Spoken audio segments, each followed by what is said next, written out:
want to take a step back for something because this plays into this larger conversation. The idea that we're preventing fascism, right? This idea, right? First of all, because of the nature of our country, the idea of president being a strongman dictator is largely impossible. Just like it's impossible in Italy, where Meloni, who represents a coalition government of right-wingers, is so stifled by the parliamentary process that she'll never be able to do anything radical, okay? Right. Not the way it's set up. In this country, we don't have any potential unless literally we have a coup. Unless we have a coup. That's a totally different ball of cheese. That's not our government today. So, but when you think about what is fascism, fascism is the merger of corporation and state. And when you have that, without it being public owned, it's still private, but the relationship of the public-private partnerships, all this stuff, this is fascism. We always think of it like Hitler and literally throwing the Jews and the Auschwitz and stuff like that, which is horrible, but that is not the definition of fascism. That is absolutely maniacal and insane behavior, but that is not what we're talking about here. In fact, I just found out, and this is something that I'm like shocked I didn't know, but fascism is a uniquely Italian thing. Italy created fascio, right? And so fascism is an Italian thing, came around with Mussolini, okay? And the fact is that we already have a proto-fascist state. We don't have the king dictator at the top, but we have the complete merger of corporation and state right now. Yes, and that is not, you're not preventing fascism, my friends, by voting Democrat or whatever. All you're doing is saying, hey, I like their brand of fascism better than their brand of fascism. It's still a proto-fascist state. And so when you understand this thing, this is why whenever I talk about neoliberalism, I talk about mass privatization. That is a core tenet of fascism. And if you're saying I'm voting Democrat to prevent fascism, right? I'm just like, why am I having this conversation? Because they don't understand. They don't understand. We had Tom Hartman on recently for his new book, Hidden History of Neoliberalism in America. And we've covered this quite a bit lately. And it really is, there is a direct parallel correlation between neoliberalism to fascism. So it's the same, like you're going in that direction. Okay. Like it almost like can't control itself. And the only thing that can control that is the socialism balance. It's like you're seeing a populist uprising. So you're either going to have it on the left or the right. And I'm not talking the political party left and right in this country. I'm talking the actual left and right. So like, if you're having that uprising, people were better off with the left. And the thing is, like, we have the fascism. We don't quite have the authoritarian aspect yet, but that's all that's missing. And I don't think people realize how easy that would be to happen. Absolutely. But I can't stand hyperbolically when they say everybody's a fascist. It's really annoying. Right. Yes, it is. I think the other thing that's really challenging here is this. If you think about, let's make public university a nationalized thing, hypothetically, just for our discussion, because it's just about student loan. Yeah. Right? So the entire education system is now nationalized. It's a nonprofit entity that is funded entirely by the federal government. They could charge what they want. We're not here to deny them their wages or whatever it is that they've determined. But the fact is that we as people have a right to freedom to educate ourselves. It's the difference between who pays. It's not a difference of where it lies.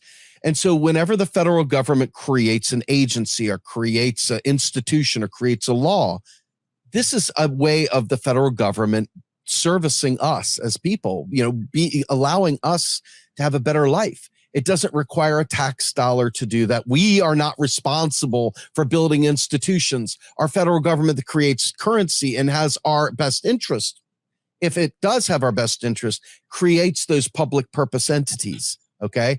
So as we look at this, what happens to the profit motive? All of a sudden it goes away. So all of a sudden big business is less interested in controlling this thing. And it kind of moves on to something else, because within this thing, if big business stops, now all of a sudden people, the thinkers, the brilliant teachers, the minds that are out there studying things that are considered edgy and out of the orthodox suddenly can be taught without the taint of business saying, well, that's not doing us any good, right? So I think it's important to think about that with healthcare too. It's not a matter of necessarily creating, government hospitals. It's about government absolutely funding these things so that they're a right to us. Yeah. And at the same time, we don't have to pay for them because taxes literally don't fund any of the spending. Not at all. Not a penny of it. Not a nickel of it. Not a hay penny. Nothing. It's nothing. The government spends the money freely. So all these things we could do. Every last one of them we could do. Here's the quote. So, my guy Mark Fabian.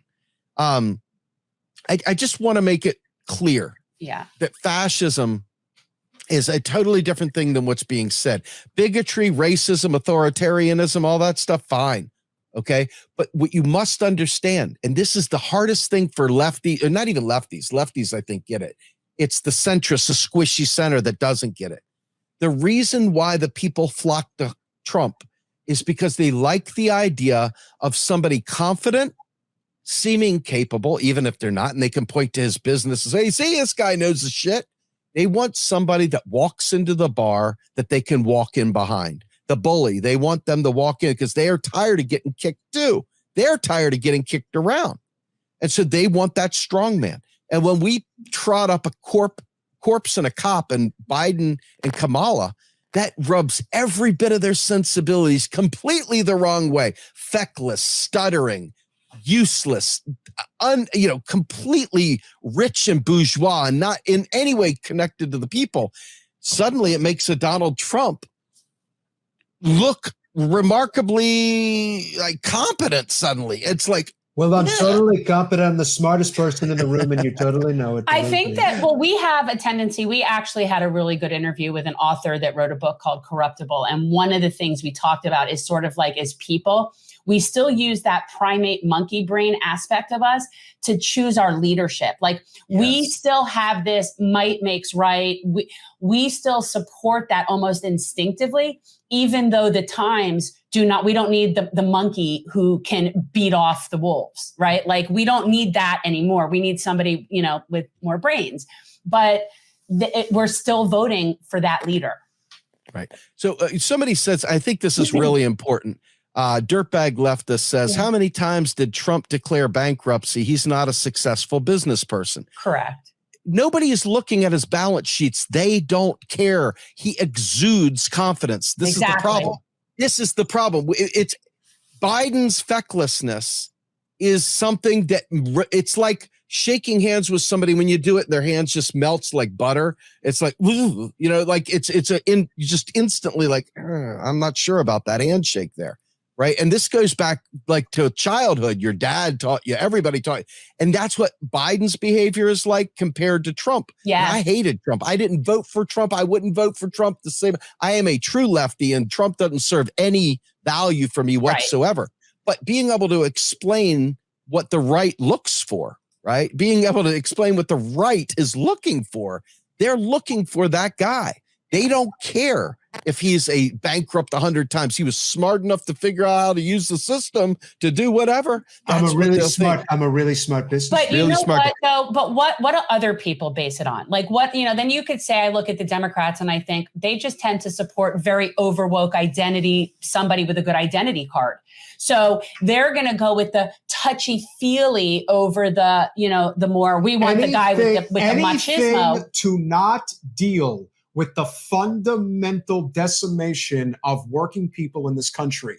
That's all this is about. That's all it's ever been about. That's all it's ever going to be about. It's different than why we are dealing with Ukraine, why we're dealing with Taiwan. Everything is always about money and power. And anyone who tells you otherwise is a liar and a grifter, and you're a fool if you buy it. Thanks for watching. If you want to support our mission to transform politics into service, please like this video, subscribe, follow us on social media, and consider joining our Patreon, where you'll get early access to our interviews as well as other exclusive content. Links are in the description. Peace out.